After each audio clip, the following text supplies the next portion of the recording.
우리 국민의당은 촛불의 민심을 받들어 가장 먼저 박근혜 대통령 퇴진, 대통령 탄핵을 당론으로 정했습니다. 또 가장 먼저 탄핵 소추안을 마련해 탄핵 열차를 출발시켰습니다. 그러나 탄핵안은 국회의 가결이 목적이지 의결이 목표가 돼서 죄송합니다. 그러나 탄핵안은 발의가 목적이 아니라 가결이 목적이 되고 목표가 돼야 됩니다. 헌재 소추도 인용이 목표가 돼야지 분노가 목표가 돼서는 안 됩니다. 탄핵안이 가결이 가시화되자 대통령께서는 제3차 당화로 무서운 함정을 덫을 국회에 던졌습니다. 그래서 어제 3야당 대표회당에서 3일 촛불 집회 성공을 위해서 모두가 협력해서 총집결하자라고 견해를 같이 했습니다. 그러나 대통령 임기 단축을 위한 여당과의 협상은 하지 않기로 했습니다. 물론 우리 당은 탄핵이 목표이고 대화도 병행하자는 것으로 정리가 되어 있지만은 3일에 촛불 집회의 성공을 위해서 3야당과의 공조를 위해서 저도 합의를 했습니다. 또 두 야당은 3일 촛불 대집회에서 3당 공동 보고대를 갖자고 제안했지만 저는 촛불 민심의 정치권이 너무 기대해서는 안 된다. 안 그래도 정치권에서 해법을 제시하지 못해서 국민들이 불안해하는데 그렇게 할 필요가 없이 그 전처럼 각 당이 보고대회를 갖고 집회에 참여를 하자 이렇게 해서 합의가 안 되었습니다. 어제 저녁 김무성 대표를 만날 기회가 있었는데 제가 3야당 대표 회동에서 합의된 바가 있기 때문에 만남을 기피했습니다. 오늘 갑자기 보도에 의거해서 추미애 대표가 김무성 대표에게 회담을 제안해서 만난다는 소식을 접했습니다. 우리 의원님들과 함께 있으면서 김무성 대표에게 확인을 했더니 저에게 지금까지 공개된 비박계의 내용은 똑같았습니다. 회담 후에 보도된 내용은 참으로 경악했습니다. 야3당 대표들이 임기 단축을 위해서 만나지 않기로 해가지고 최소한 회동을 하려면 두 야당 대표에게 사전 통보 혹은 양해는 있었어야 될 것 아니냐. 그리고 탄핵을 주장했던 민주당에서 추미애 대표가 어떻게 또 2월 말 퇴진을 요구했는가라고 했습니다. 추미애 대표께서 저에게 전화가 와서 이러한 내용으로 제가 항의를 했습니다.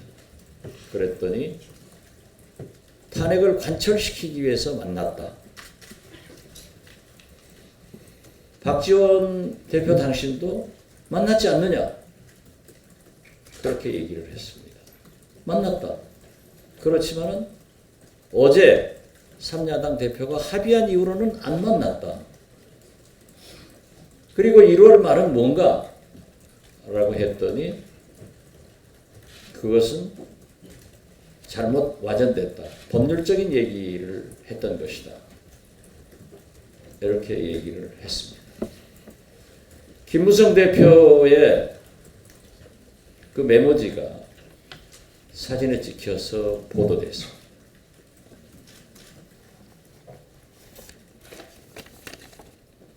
제가 먼저 제기를 한 게 아니라 일부 석간신문에 보도됐기 때문에 말씀을 드립니다. 위에 부분은 추미애 대표 얘기인 것 같고 아래 부분은 김무성 전 대표 얘기인 것 같습니다. 그런데 여기 형사 해가지고 X가 되어 있습니다. 저는 이 내용에 대해서 사실을 모르고 의문만 가지고 있습니다.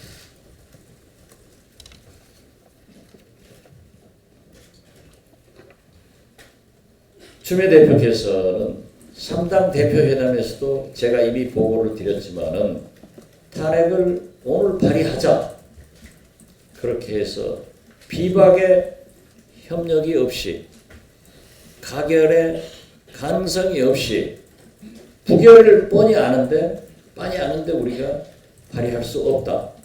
이렇게 어제 거절을 했습니다. 오늘 다시 김무성 대표 만나고 나서 저에게 전화가 왔습니다. 오늘 발의를 하자. 그 발의문을 국민의당으로 보내드릴 테니까 하자. 그래서 가결될 수 있느냐? 비박의 태도가 바뀌었느냐? 제가 우연히 조우한 비박 의원들은 아마 의원님들도 많이 물었을 겁니다. 비박은 결국 언론에 보도된 대로 또 새누리당 당론으로 이제 친박과 비박이 합의를 했습니다. 내년 4월 말까지 대통령이 퇴진을 하면 탄핵을 발의하지 않겠다. 그러나 그 시한을 7일까지 대통령의 그러한 퇴진 약속 응답이 없으면 탄핵에 동참하겠다. 다 그렇게 얘기를 했습니다.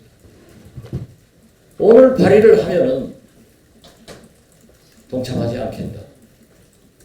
만약 부결되면은 일사부전의 원칙에 의해서 우리는 할 수 없고 또 박근혜 대통령한테 면죄부를 주는 겁니다. 그러나 우리는 인내를 해야 됩니다. 왜 민주당이 저러는지 추미애 대표가 저러는지 그것은 우리가 속내는 가지고 있지만 인내를 하지 않으면 국민들은 어떤 의미에서 보면 당장 3일의 촛불은 야권 균열을 향해서 할 겁니다. 우리가 탄핵안에 동참을 하지 않는다.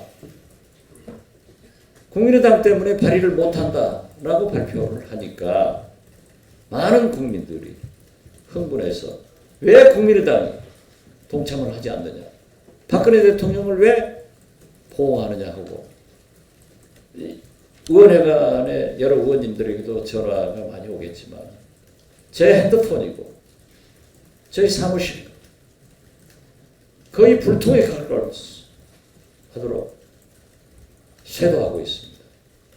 그러나 이것은 국민들이 또는 특정 세력이 곡해를 했거나 공격용으로 한다고 저는 밖에 볼 수 없습니다. 어떻게 됐든 오늘 의총이 열리기 전에도 안철수, 천정배 두 대표하고도 협의를 해서 의사표시를 두 분도 하셨습니다. 안 대표께서 말씀하신 것은 저희 해석은 비박에 대한 탄핵 동참의 압박용이라고 저는 생각을 합니다. 새누리에서 이제 당론으로 4월 퇴진, 6월 대선 친박과 비박이 결집을 해서 나가고 있습니다. 그러나 저는 지금도 대통령께서 그렇게 퇴진에 순순히 응하지 않을 것으로 보고 있고 비박들을 설득하고 있습니다. 오늘이라도 비박이 탄핵에 동조하겠다 하면은 탄핵안을 오늘 제출하도록 하겠습니다. 그렇지만 비박이 흔쾌히 동조하지 않고 7일까지 기다려달라 하면은 기다릴 수밖에 없는 것이 탄핵안이라고 생각을 합니다. 지금은 한 사람의 10걸음이 아니라 10사람의 한 걸음이 필요한데 우리 당에서 더 단결하고 설사 민주당이 그렇게 하더라도 과민 반응하지 말고 비박을 설득해서 탄핵에 성공할 수 있도록 노력하자 하는 말씀을 드립니다. 저는 2시 반에 3야당 대표회담을 갖기로 해서 조금 이따 그 결과를 가지고 와서 보고를 드리겠습니다. 오늘 의원총회에서는 사실 본회의를 앞두고 예산 법안에 대해서 김동철 간사나 김성식 의장 또 김관영 수석께서 보고할 사항도 많지만은 먼저 토론을 하시고 또 3시로 본회의가 예정됐습니다만은 아마 조금 늦어질 수도 있기 때문에 집약된 의견을 내주시고 저는 한 5분 있다가 3당 대표회담에 참석하고 와서 자세한 내용을 보고드리겠습니다. 감사합니다. 9일도 회의가 있습니다. 그렇기 때문에 2일 비박의 협력 없이 부결되는 길보다는 그 다음에 9일의 기회를 더 주시할 필요가 있다. 그런 의미에서 정동영 의장께서 말씀하신 것도 날짜를 선택할 수 있다. 저는 그렇게 봅니다. 아무튼 제가 가기 전에 보고 한 가지만 더 드리겠습니다. 민주당의 비문 의원들도 저와 의견이 똑같습니다. 우리 국민의당 의견과. 그리고 특히 민주당의 김부겸 의원은 페북에 글을 올려서 당대표의 경솔함을 질책했습니다. 그리고 되지 않을 것을 약속을 파기한 것에 대해서 국민의당에 사과해라. 만약 탄핵이 부결되면 어떻게 책임을 감당할 것이냐. 이런 내용을 가지면서 협상의 주도권을 가지려고 하지 말고 가결에 협력하는 자세가 필요하다. 이런 글을 올렸습니다. 어떻게 됐든 더 토론을 하시고 제가 갔다 와서 또 보고를 드리겠습니다.